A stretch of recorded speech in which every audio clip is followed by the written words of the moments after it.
For nearly 2,000 years, the institutional church has flatly ignored its roots, even though they are recorded right there in the Gospels, in the book of Acts, and in the epistles of the New Testament.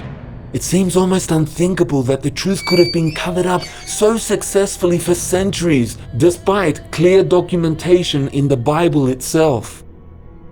The truth I am speaking about is the most fundamental requirement of every New Testament Christian. That requirement is right there in plain sight, so obvious that it hardly needs to be pointed out, yet it has mysteriously remained hidden. What did people do when they wanted to follow Christ when he was walking the roads of Judea and Samaria and Galilee? Think about it. What did they do? They left whatever it was that they were doing and they literally followed him. Do you hear what I'm saying? Following meant literally, physically, geographically getting up off your backside and following him.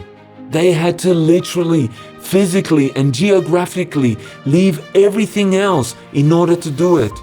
Their home, their job, their family. Jesus called it forsaking all. It happened over and over throughout the Gospels. The most vivid and detailed account is where Jesus addresses a great multitude, as described in the 14th chapter of Luke. These people had already temporarily left their homes to seek Jesus out on his journeys. But he told them that they needed to do better than that.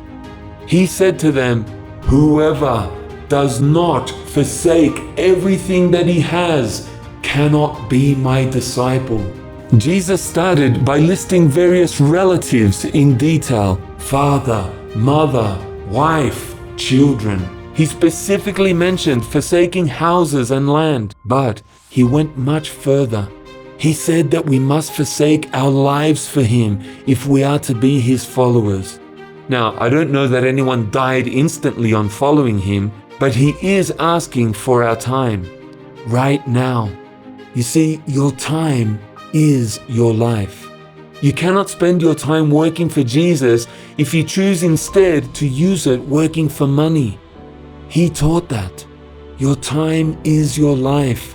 You cannot give Jesus one without giving him the other. Abraham, the father of the faithful, left everything to find God. Joseph and Mary left everything when the angel told them to flee to Egypt. And the disciples left everything to follow Jesus. That was the very first, most fundamental step. And that is the elephant in the Bible. Each of the disciples left everything. They forsook all. We can cover our eyes and pretend we cannot see it, but we cannot deny that overwhelming truth. And it wasn't just the 12 apostles. There were 70 such disciples on one occasion in the Gospels, and then 120 followers of Jesus crammed together in the upper room for 10 days leading up to the day of Pentecost. But where have you ever heard forsaking all preached in the world today? Go on, show me one church. Tell me that your church is the exception. Show me where anyone is teaching that this is what you do when you become a disciple of Jesus Christ. Do you see why I say that forsaking all is the elephant in the Bible? The elephant that everyone conspires to ignore? The various denominations have had to come up with a whole litany of excuses for ignoring this fundamental truth of Christianity. Most have thrown the four Gospels out altogether on the grounds that what Jesus said was just for the Jews. What a shocking and blasphemous doctrine to begin with. But they managed to get it accepted worldwide because it covered up the bulk of this very uncomfortable elephant in one simple, or should I say simplistic, doctrine. The teaching goes like this: if Jesus said it, and if you don't like it, you just say, it's Old Testament, it's the law, it's only for the Jews.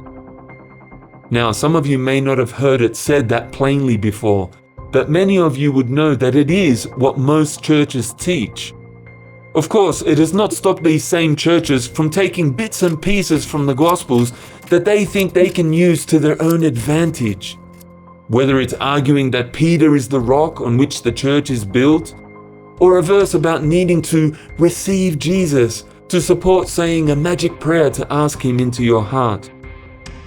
The point is that they simply refuse to teach and refuse to obey this fundamental principle of forsaking everything to become a Christian or follower of Jesus, no matter what Jesus said. In one way or another, they throw a huge tarp over top of the elephant. But if the Gospels can be pushed aside as easily as that, the elephant sticks its head and trunk out from behind the covers in the book of Acts, when we read about what those 3,000 believers did on the day of Pentecost. It says that every one of them sold their possessions and goods and shared with each other on the basis of need and not on the basis of private ownership. They lived together and ate their meals together daily, as well as reaching out to others on a daily basis. Not long after that, we read that 5,000 more people joined the church, and these people did the same thing. The multitude of them that believed were of one heart and of one soul. Neither did any of them say that anything they possessed was their own, but they had everything in common. For as many as were possessors of lands or houses sold them, and brought the prices of the things that were sold, and laid them at the apostles' feet. And distribution was made to every man according as he had need. It's right there, brothers and sisters. Everyone did it. These were not exceptional people. They were not all apostles. They were just rank and file Christians, followers of Jesus, believers, disciples, whatever you want to call them. You talk about being a Christian these days, and people immediately picture joining a church, having a Bible study, reciting a creed, and basically still living your life the same as everyone else on the block. That never happened in the Bible. It is not scriptural. We have for centuries been reading the Bible through a filter. The filter starts with Christianity being no different to any other religion in the world. Oh, we talk about Jesus, but we never get around to following Him. We strain at 100 theological gnats, but we swallow the camel of all that Jesus taught, to mix our metaphors a bit. The elephant in the room is the camel of what Jesus' first disciples, His real disciples, did and taught. Forsaking all. Until we have forsaken all, everything else will just be empty talk, theory without practice. Why do I say that? Because until we let go of everything else we are doing, we will never have the time to even listen to Jesus, much less obey Him and teach others to obey Him. Now, today, in these last days, the veil is coming off this elephant. You won't hear what I am saying in any of your churches, and you won't read about it in anything you can find in your churchy bookstores. But God is using the internet to break down the universal conspiracy of silence against the teachings of Jesus. This video is just one small part of it. This is the message from God for these last days. This is the message that is needed to produce a bride for Christ when He returns. A bride whose dress will be without spot or wrinkle. And this is the message that is needed to become a true follower of Jesus Christ. Even now, there are very tiny handfuls of believers starting to come together in every continent. We are preparing for His soon appearing.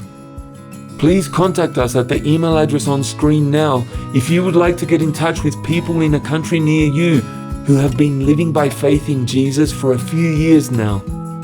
Let me know what country you live in and a little about your own understanding of what it means to be a follower of Jesus.